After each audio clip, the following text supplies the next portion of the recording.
I wasn't sure what we were doing anymore. Is this like the station? Is this a... That's Rose's. Oh, Rose. That wasn't Rose. For the lectern station. I just want to note one small change, which is that there are QR codes now in the pews. Oh, in the pews? As Oh, well okay. as the front and the back. All right, so Yeah, let's see if I can remember that. It's not. And we do the reading first and the offertory second. And the reading comes right after the meditation. All right. Got it. Kind of thought that was what it was. Over to you, Rose.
I'll read off this.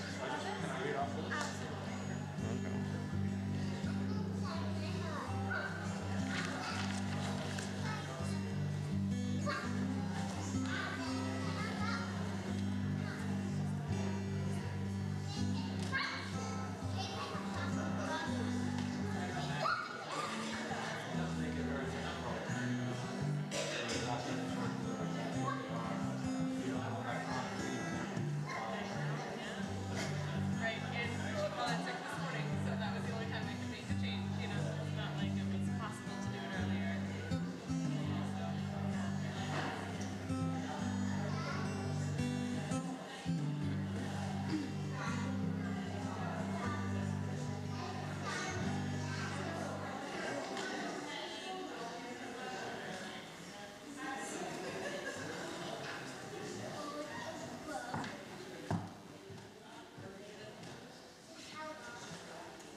Jenny's ringing the bell.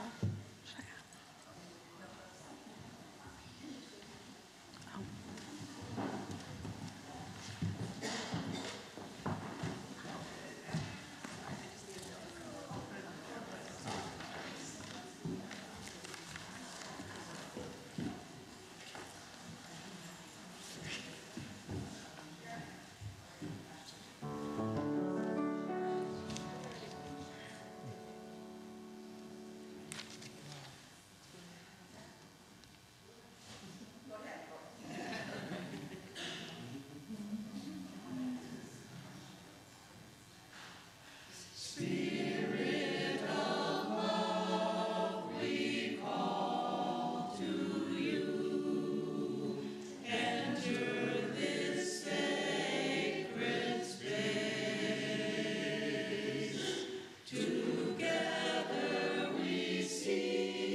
We will now enter into worship with our bell ringing.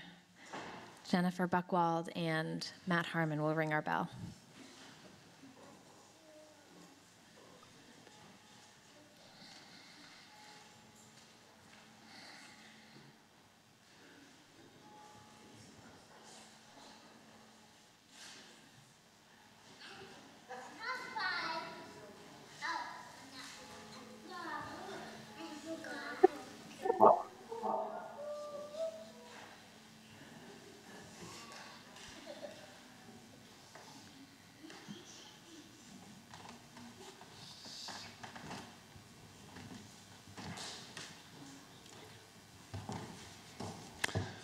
Good morning.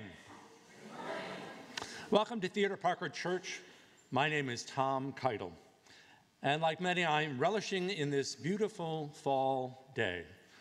What a wild and generous gift it is to be part of this day.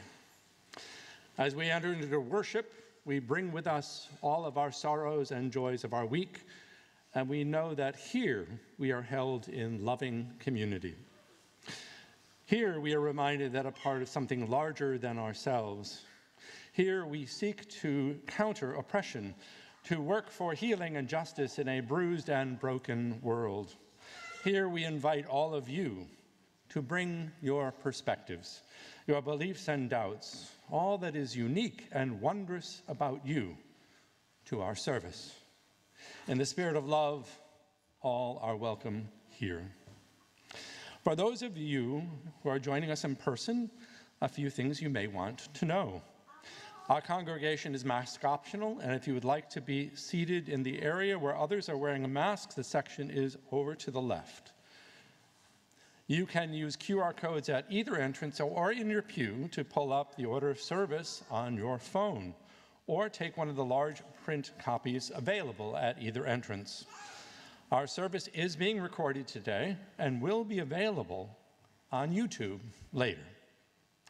If you would like to have a joy or concern shared with the congregation today, during our time of meditation and prayer, we invite you to fill out a card anytime before the meditation hymn on the table to your right. You may also light a silent candle of joy or concern at any time during our worship service. People of all ages are welcome to move about the sanctuary as they need to, or to make themselves comfortable in the cozy zone in front of the first pew. Children's programming for elementary school age kids is happening today after our time for all ages. Unfortunately, our child care provider is out sick this morning, but nursery-aged children are welcome to stay in the sanctuary, play in the narthex at the back, or be in our nursery in our parish hall if supervised by an adult.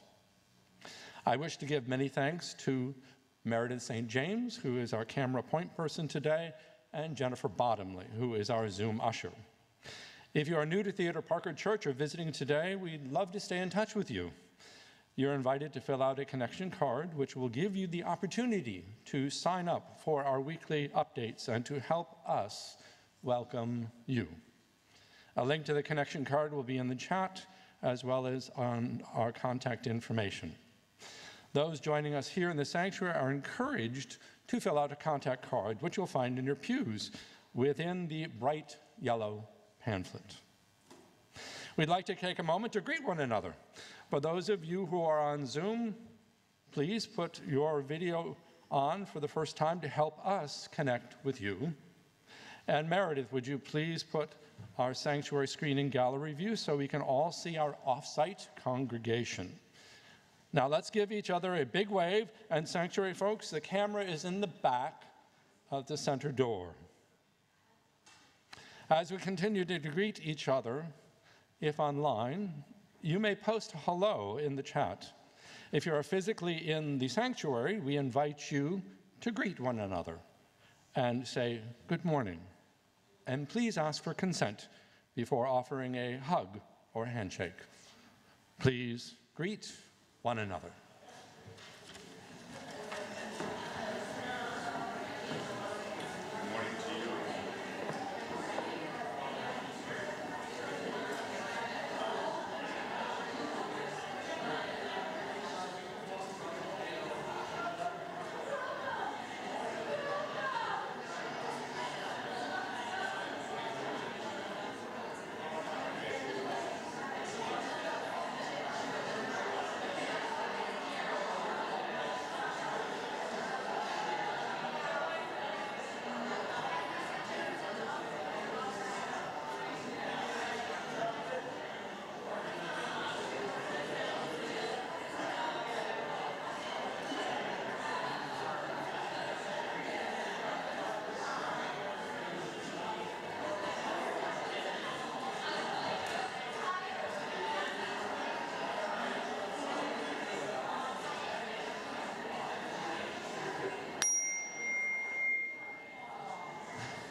Good morning.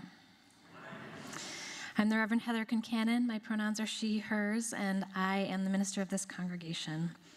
And we enter into worship with these words by Sharon Wiley. We speak so often of brokenness in religious life. Let us speak today of wholeness. You are welcome here, all of you. Every part of you beautiful just the way you are. Here you do not need to be something more or something less. No holding back, no hiding. No exerting yourself, no trying to do more or be more. Nothing to prove here, nothing to prove to me or the person sitting next to you or your children or to anyone. You don't have to try to be witty or more quiet or more outgoing. You are beautiful. Every part of you beautiful just the way you are. You do not need to change anything about yourself to be welcome here. Your skin, your hair, your belly, your limbs, your face, all beautiful just the way they are. You are extraordinary. Each and every one of you different from each and beautiful in your own way, breathtaking. Come, let us worship together. I invite us to rise in body or spirit for our opening hymn, number 368, Now Let Us Sing. It's in two parts. Do you want to explain anything to us? Yes, yeah. So there's sort of a bass part. You don't have to be a bass to do it. Even if you are a wannabe bass, you can sing the bass part. And then there is the melody part. So we'll just start with the bass part. I think a lot of people already know this one. Okay. Now let us sing, sing, sing, sing. Now let us sing, sing, sing, sing. Lift up your voice, be not afraid. Now let us sing to the power of the faith within. Now let us sing, sing, sing, sing. Now let us sing. Sing, sing, sing, lift up your voice, be not afraid. Now let us sing to the power of the faith. Keep going with that. Now let us sing to the power of the faith within. Now let us sing. Sing to the power of the faith within. Lift up your voice. Be not afraid, sing to the power of the faith within. Hope, sing to the power of the hope within. Now let us sing, sing to the power of the hope within. Lift up your voice, be not afraid, sing to the power of the hope within. Love. Sing to the power of the love within. Now let us sing. Sing to the power of the love within. Lift up your voice. Be not afraid. Sing to the power of the love within. Now joy. Sing to the power of the joy within. Now let us sing. Sing to the power of the joy within. Lift up your voice, be not afraid. Sing to the power of the joy. Let's do faith one time. Let us sing. Sing to the power of the faith within. Now let us sing. Sing to the power of the faith within. Lift up your voice. Lift up your voice. Be not afraid. Sing to the power of the faith within.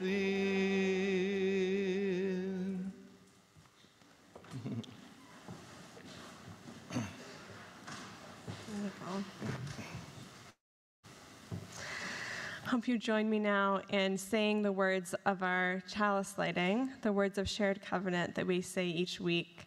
I'll say them in English, and then in Spanish, we say the Spanish words in honor of our sister community in Plazuelos, El Salvador. The words will be up on the screen. Please say them with me, and I'm going to invite Jojo and Nola to light our flaming chalice together as I say them. You're all ready? Great. Love is the spirit of this church, and service is its prayer. This is our great covenant, to dwell together in peace, to seek the truth in love, and to help one another. El amor es el espíritu de esta iglesia, y el servicio es nuestra oración.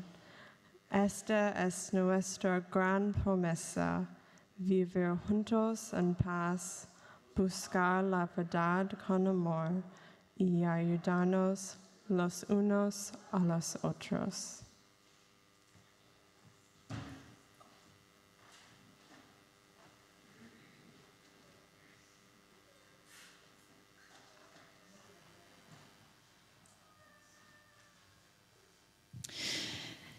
So this morning, before we do our time for all ages, our message for all ages in just a few minutes, I just wanted to address something that happened in worship last week. If you were here in worship last week, you may have noticed that during my sermon, there was some noise outside of the sanctuary. And I know I noticed it, and I know many of you also were sort of looking out to sort of see what might be going on. So I just wanted to share a little bit about what happened and sort of what the follow-up is. So somebody walking by was upset about one of our flags outside and had some loud things to say about it. And it was a situation that was very effectively de-escalated. Susan Karen went outside and very, very effectively de-escalated the situation. A number of other people went out to check and assist Susan. So I just wanted to first of all say huge kudos to Susan for your work in de-escalating the situation. And I also wanted to name that I know several people were sort of on edge a little bit about hearing raised voices outside the sanctuary, and that I am aware that this was what I would call a disruptive situation. It did not become a dangerous situation, but it was a disruptive situation. And that in this day and age, that those kinds of situations can really put us on edge because people are unpredictable, and we live in a world that we know is not a safe place sometimes, right? And I also want to share that this was a situation where our policies and practices worked extremely well, where several people went out to assist. It was very effectively de-escalated, and that this person kind of moved on with their day with no further disruption. And I also want to share that we have no reason to believe that this is an ongoing thing or that we were particularly targeted in any way other than somebody walking by. But I also wanted to share that the safety team, that this congregation has a safety team that will be convening in the next couple of weeks just to check in, to see if there's any learning that we have from this particular situation, and to see if there's any things that we want to be doing or thinking about going forward in addition to the things that we've already have in place. So mostly I just wanted to say that we are thinking about it. We are aware that it happened. We want you to know that we are kind of addressing this and responding to it, and also that we are having conversations in leadership about what the balance is of our values when it comes to situations like these, right? We're working hard to both be welcoming and also to have as safe of a congregation and community as possible, to be responding to the world as it is, and also to be creating a world where safety and justice flourish for all. So I wanted to say thank you to all of you for your support in figuring out how we do all of that, and just wanted to update you and make sure that you have some information to follow up from last week if you were here. So that's it. Thank you. Great. Thank you so much, Reverend Heather. Good morning. My name is Rose, and I serve as this congregation's religious educator. And this morning, I have something to share. I haven't done this in a long time, but I have a story to share with you all, a picture book. A lot of you, those of you who have been here for a long time know that I used to do this almost every week and then took a break for a while to mix it up. But we we have a picture book to share this morning that I'm really looking forward to. It's going to be up on the slide, the screen right here, and those of you at home will see it on your screen. So I'll just tell the story. That's all that's happening this morning. This story is called Neither by Arlie Anderson. I'm wondering if the captions could also be shut off for this so we can see it as wonderful. Thank you so much, Meredith. Here it is, Neither by Arlie Anderson. Once upon a time, there were two kinds, this and that. These and those. One or the other. Until honk.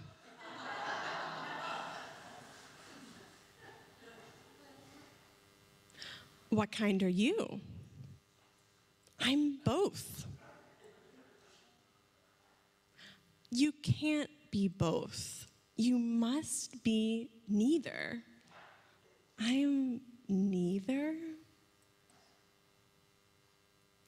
Neither tried to play this game. You can't play with us. You're not rabbity enough. Neither tried to play that game. You can't play this with us. You're not birdie enough.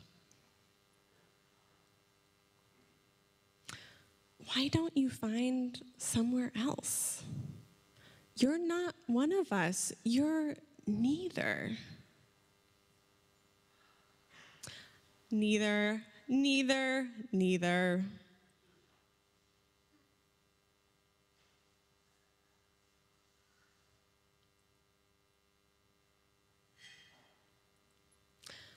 I'm from the land of this and that, but I'm neither. So I'm looking for somewhere else to fit in. This isn't somewhere else, but you will fit in here. Where is here? Where did you come from? Honk. So many different kinds. The land of all. Come play with us. But I'm different from everyone here. I'm neither red, nor orange, nor yellow, nor blue.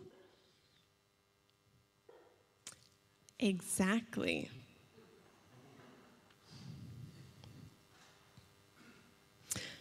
Excuse us, we're from the land of this and that, but we don't fit in at home. We are looking for somewhere else. You said I should go somewhere else.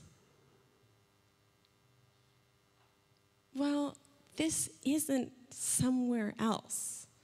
This is the land of all, and everyone fits in here. Once upon a time, there were many kinds.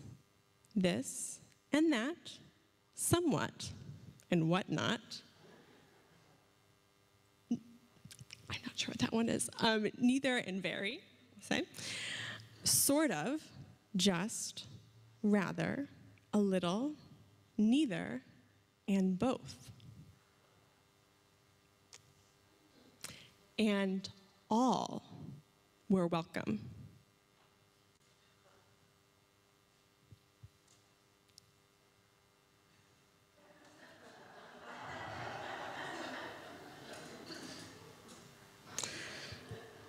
The end.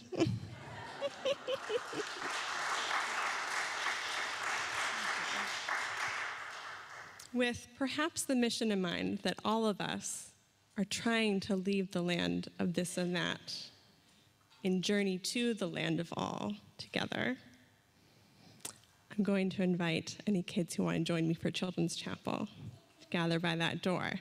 And we'll all sing them out with our children's benediction. Thank you all.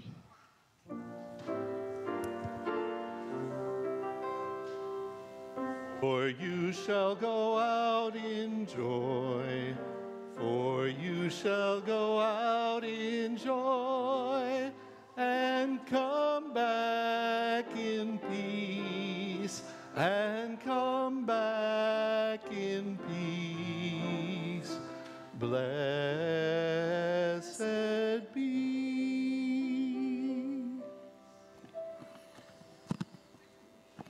Isn't that a great story?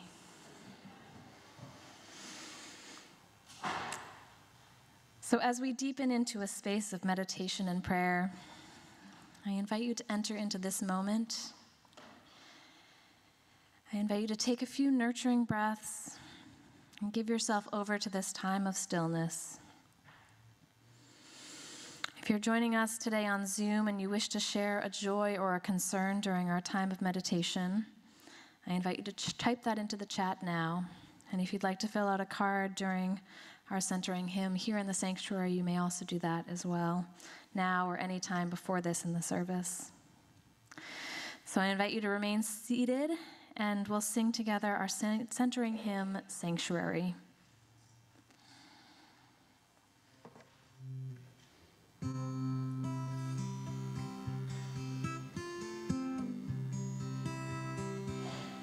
Make us aware we are a sanctuary,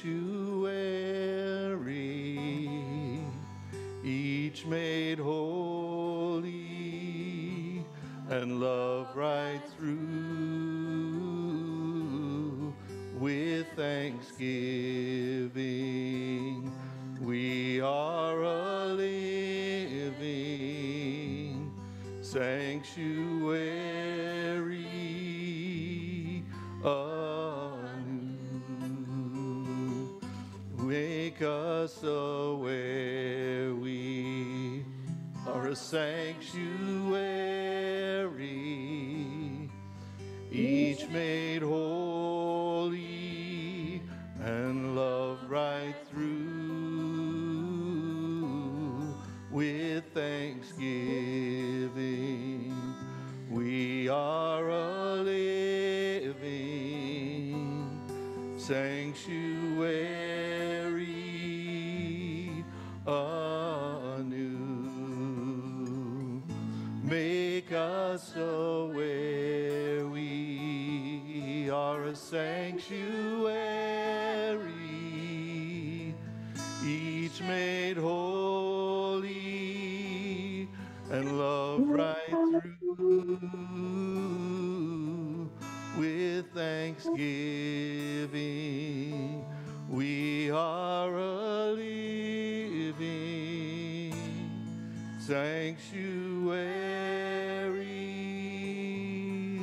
anew.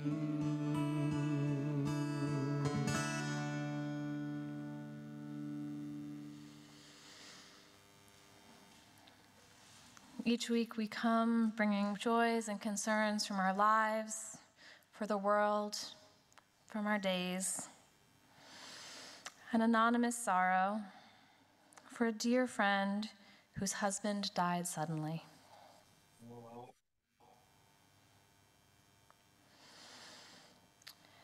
An anonymous joy for having Stan with us all for so long.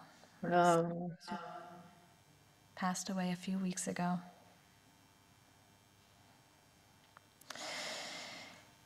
From our Zoom participants, Emily Hewitt offers this joy in this fractured world.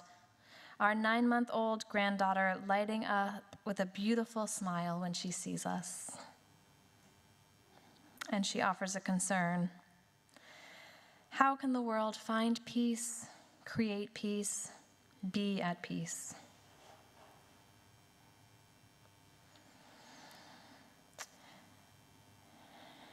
And a prayer of gratitude this Veterans Day for all of those who have served, who have sought peace and justice, and who have sought to do what is right.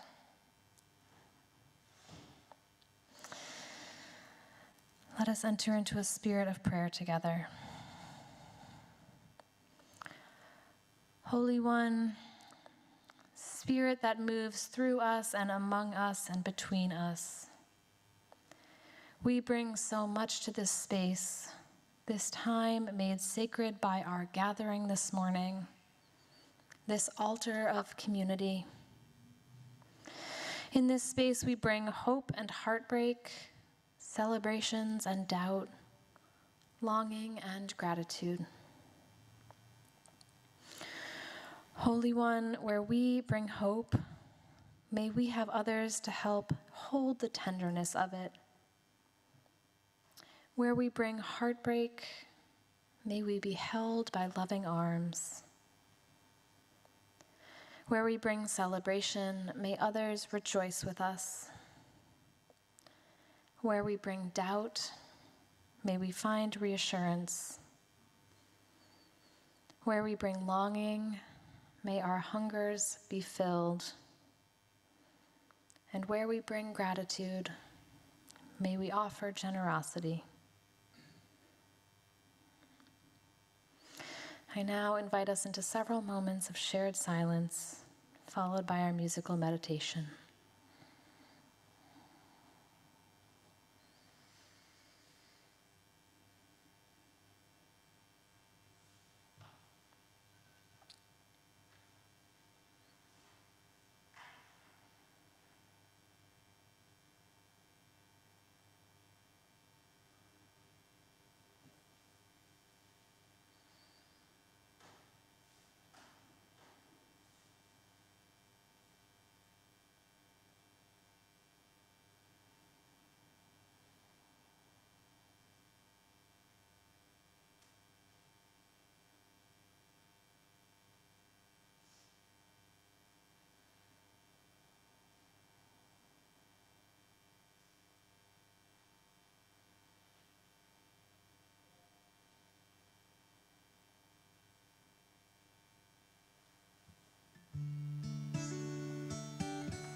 This morning's reading is a poem, God is Queer as In, by M. Jade Kaiser.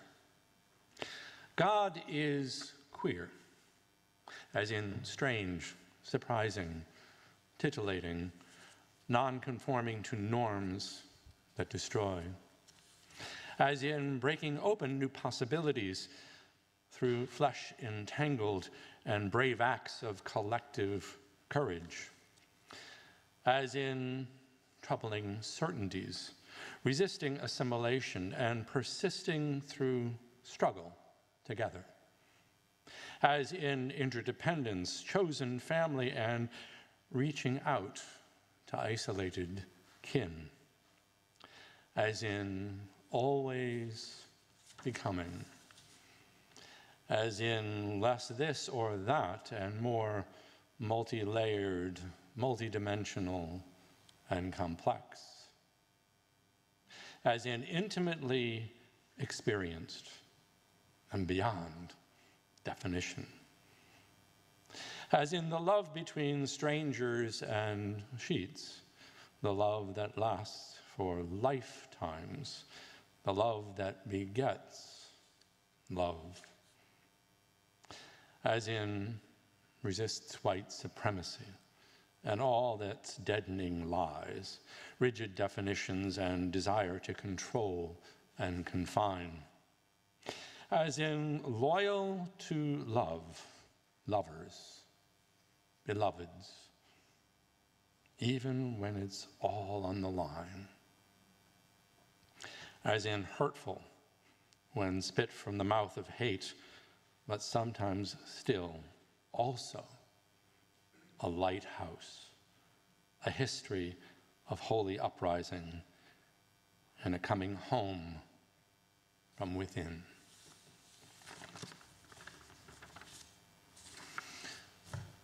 Generosity is a spiritual practice in our Unitarian Universalist congregations.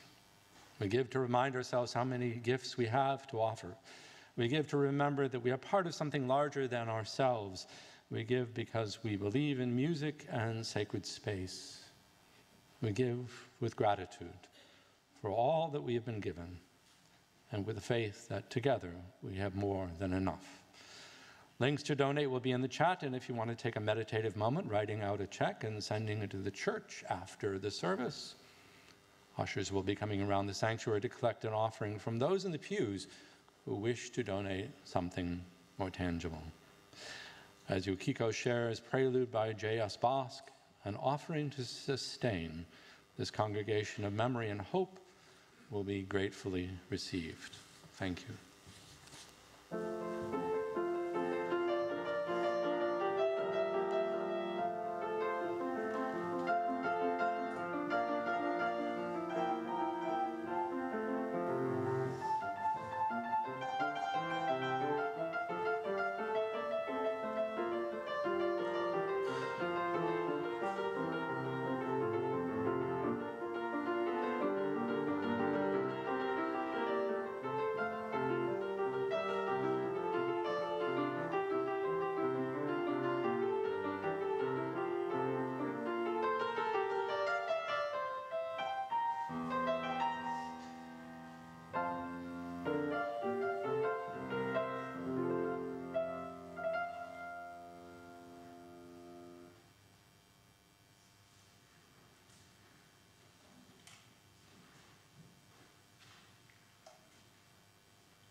So I am 15 years old, and I have just come to understand myself as someone who is not straight.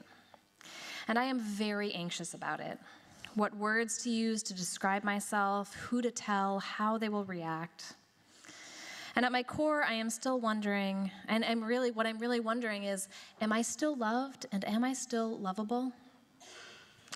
And the year is 2003, 2004, and pop quiz.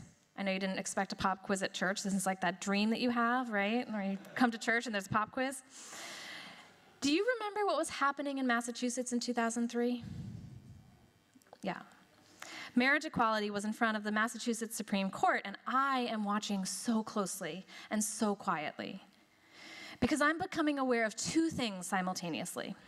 I am becoming aware of laws and legislation and politics more broadly, and I am becoming aware that this debate, which is no longer abstract, is suddenly about me and people who are like me, and I am tender and I am vulnerable and I am 15 years old.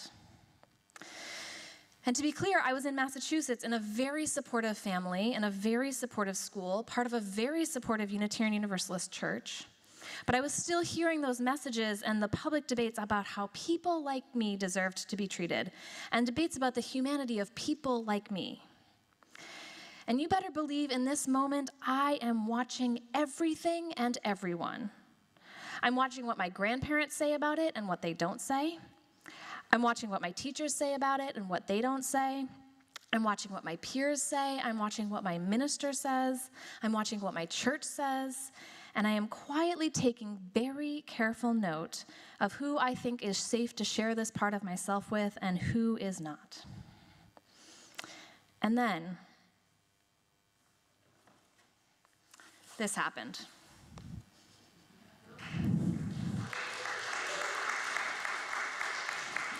Can you read what it says? Free to marry, Monday, May 17th, 2004. I know you're all wondering why I have this newspaper, but perhaps after my Marie Kondo sermon, you're not surprised. My dad instilled in my sister and I a practice of saving newspapers after major events. We also have Princess Diana's death, September 12th, 2001, and the 2004 Red Sox World Series win. Anyway, when I think about this time period, one of the things that I remember most clearly is that my Unitarian Universalist faith showed up for this. 7 of the 14 plaintiffs in Goodrich versus Massachusetts were Unitarian Universalists. Our Unitarian Universalist headquarters flew a giant banner right next, they had the headquarters right next to the State House. They flew a giant banner right next to the State House. The welcoming congregations work that so many of our congregations took part in, from that to the older gay and lesbian and bisexual and queer people in my congregation who were a model for me of happy and thriving and queer adults. From all angles in my childhood church, when I most needed it, I unequivocally got the message from my faith community that I was welcome, that I was more than tolerated. I got the message that I was holy and loved right through, as the words to our centering hymn said. But friends, these fights are not in the rearview mirror, are they? It's 20 years later, and the ACLU is currently tracking 506 broad anti-LGBTQ nationwide bills. 506 bills nationwide. When I last looked this number up in March, it was 371. It makes me both nauseous and outraged to hear that number come out of my mouth. The group Trans Legislation is tracking anti-trans bills in 49 states. And according to the Human Rights Campaign, 22 states have passed policies or laws banning gender-affirming care for minors. 22 states have banned gender-affirming care for minors. Our trans and non-binary siblings are watching us, friends, and especially the kids. Trans kids are watching us, the adults in their lives, to see if we are going to love them and protect them and accept them for who they are. My sister's oldest kid is 8, and he has a very creative relationship with gender. There's a lot of words that could be used to describe a kid like this: gender nonconforming, non-binary, gender creative, gender fluid. The words don't really matter. This kid simply just does not fit into the boxes that the world has laid out for him. When it comes to gender, he just doesn't want to choose one. He wears dresses and pants. He loves sparkles and leggings. Sometimes he wears his hair long and in braids, or sometimes short. He loves making inventions and collecting little treasures. He was an engineer for Halloween. And when asked what kind of clothes he most prefers to wear, he'll answer matter-of-factly, anything with animals on it, duh. But this kid has gotten a lot of messages in his 8 years on Earth about who he is supposed to be and how he is supposed to express his gender. And there's a lot of spaces where he feels pretty cautious about sharing his identity. But in the past 3 years, he has used 3 different names and 3 different pronouns at his UU church, because it is clear to him that church is one of the places in the world where he is the safest, that he can be the most free, where his gender is not a thing. In a world where this kid is constantly watching and evaluating who is safe, my sister says, church is one of his favorite places filled with his favorite people. And he's been watching and listening and paying very close attention, and he has decided he can trust that space. My sister says, who does it hurt whether he wears dresses or pants, whether he uses a different pronoun each week? The only thing that happens if we let him wear a dress or use a different pronoun on a different day is that he learns that we will love and support him unconditionally. That's the only consequence of us supporting his gender exploration. The only consequence. And friends, I want this for all children. I want them to know that we will love them and support them unconditionally. Because the kids are watching us, kids are always learning and watching and evaluating whether we are safe before they tell us who they are, right? Before, not after. And it's not whether about these kids end up being trans or gender nonconforming either, because my sister's 3-year-old is also watching, right? We don't know what her gender identity might be, but it doesn't matter, because she is learning as she watches her community and her parents respond to her older sibling. She's learning that no matter what she discovers about herself or who she is, that she can trust that she will be loved unconditionally. And friends, I want this for all children. I want them to know that the adults in their lives are going to show up and love them and accept them and protect them. And I want this for all people. I want this for children and for teens and for elders and for adults. I want them to know that they are loved and lovable and beloved, that we are made holy and loved right through.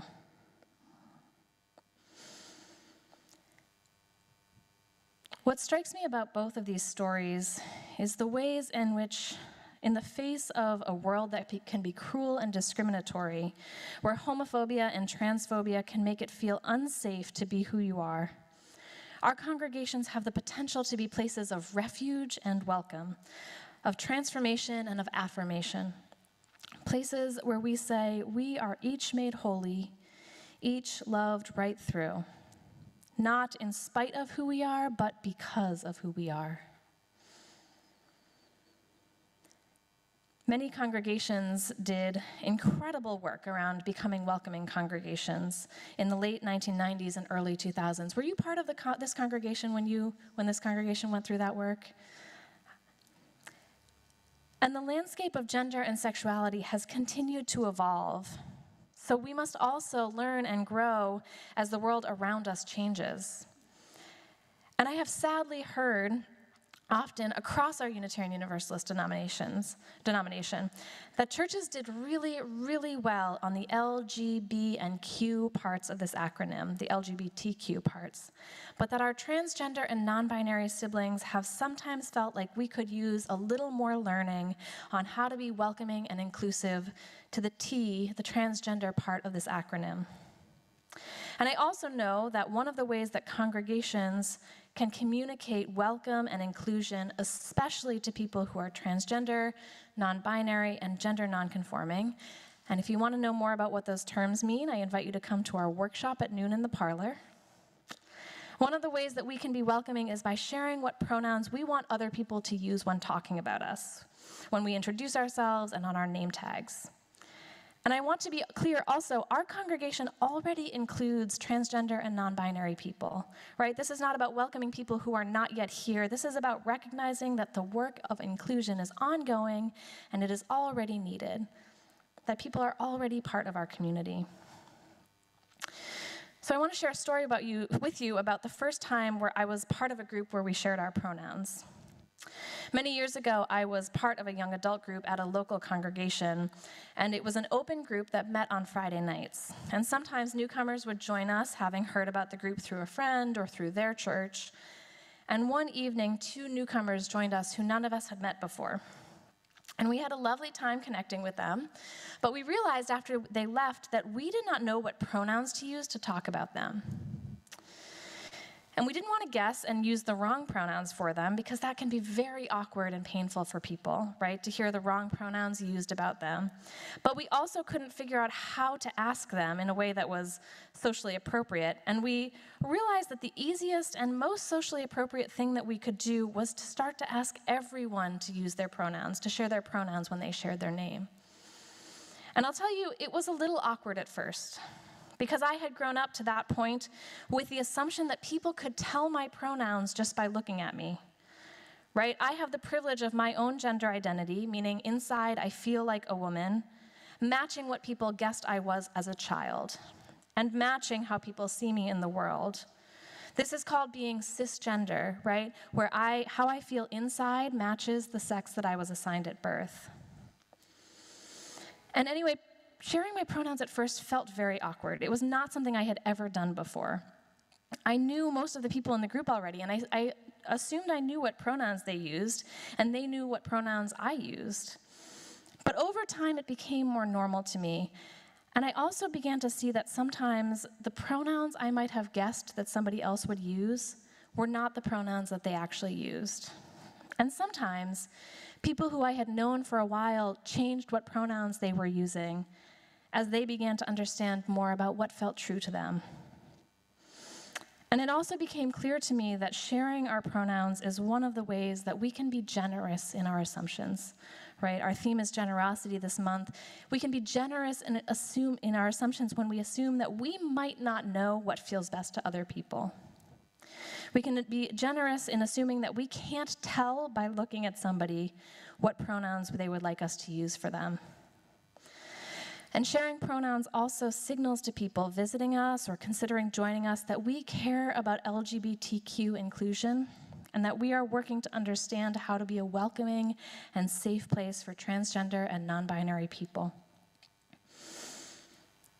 So friends, as part of our continuing effort and commitment to be a welcoming congregation to LGBTQ people, we and many of our congregational leaders, the staff and I, are inviting all of us to add what pronouns you use for yourself onto your name tag. So we've purchased some stickers, some very delightful, they don't stand up, delightful and bright stickers that you can add to your name tags that say, my pronouns are she, her, or my pronouns are he, him, or my pronouns are they, them, and you can also write in another option. There's a blank one as well. And I'll have them right by the door. I think we have a multi-use basket. Thank you. I'll have them right by the door, and they're also going to be by your name tags in the parish hall. So I invite you to grab a name tag and add it to grab a sticker, a pronoun sticker, and add it to your name tag. And they'll be available for the next several weeks if you would like to encourage friends or fellow congregants who may have missed this opportunity to add pronouns to their name tags as well. And again, whether or not you think people can guess your pronouns correctly just by looking at you, sharing your pronouns on your name tag is a way to indicate to people, hey, I share my pronouns so that you know how to respect me, and I care what pronouns you use so that I can speak about you in a way that respects you. Friends, in the context of this political moment we are in, when trans lives and trans dignity is under attack by right-wing fascist ideologies, I think congregations are called now more than ever to show up for our transgender and non-binary siblings, to fight to protect trans kids and trans adults from being used as political pawns and being denied access to life-affirming health care. We are called now more than ever to educate ourselves about the things that we may not yet understand, and we are called now more than ever to embody a generous welcome that communicates that we care about respecting each person's identity and self-knowledge.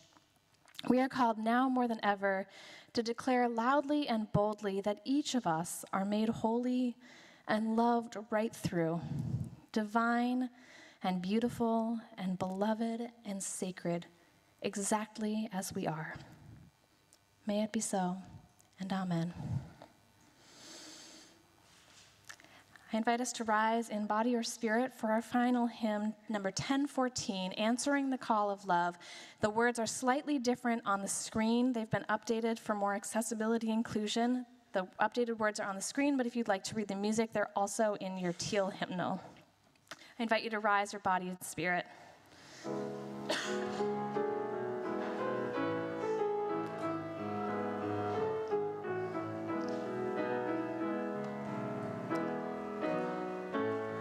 The promise of the Spirit,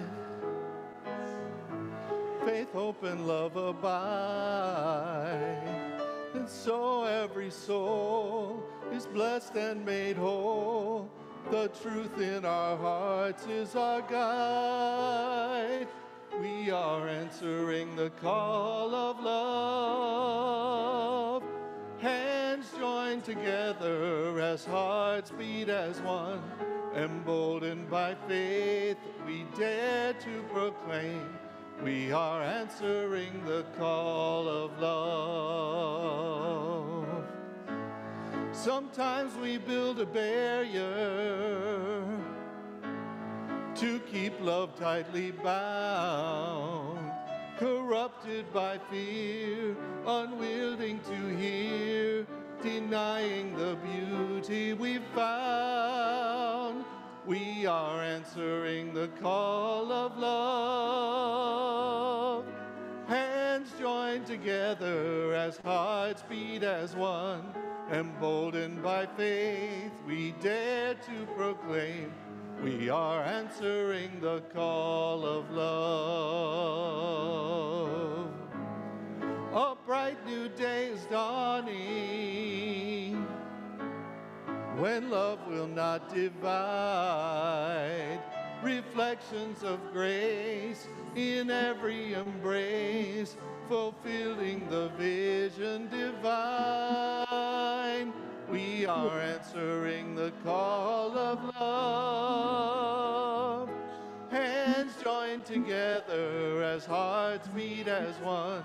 Emboldened by faith, we dare to proclaim. We are answering the call of love. We are answering the call of love.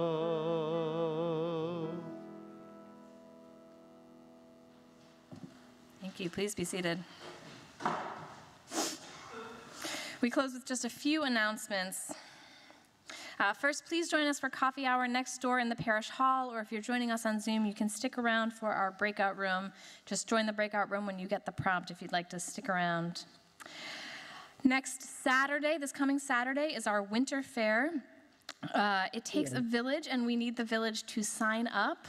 Jen Buchwald has been sending out a link every day on TPC Talks to help sign up for different roles for the winter fair this coming Saturday, so please take a look at that if you're able to help out.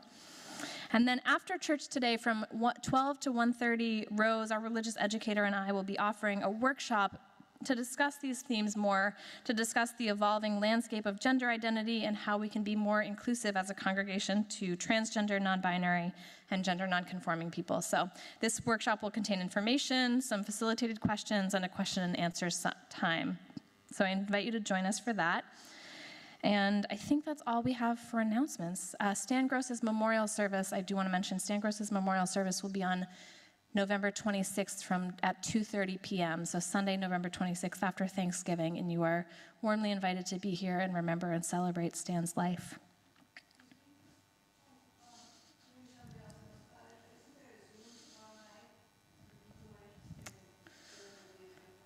There is a Zoom tomorrow night, yes. If you are on TPC Talks, Kevin Murray has sent out a Zoom link for a continuing conversation about Israel and Palestine and how this congregation might show up and respond to the things that are happening in Israel and Palestine. So we close. As we go out, may we bring forth the message that all are whole and worthy and beloved, each made holy and loved right through. May we embody that message with generosity and love everywhere we go. May it be so, and amen.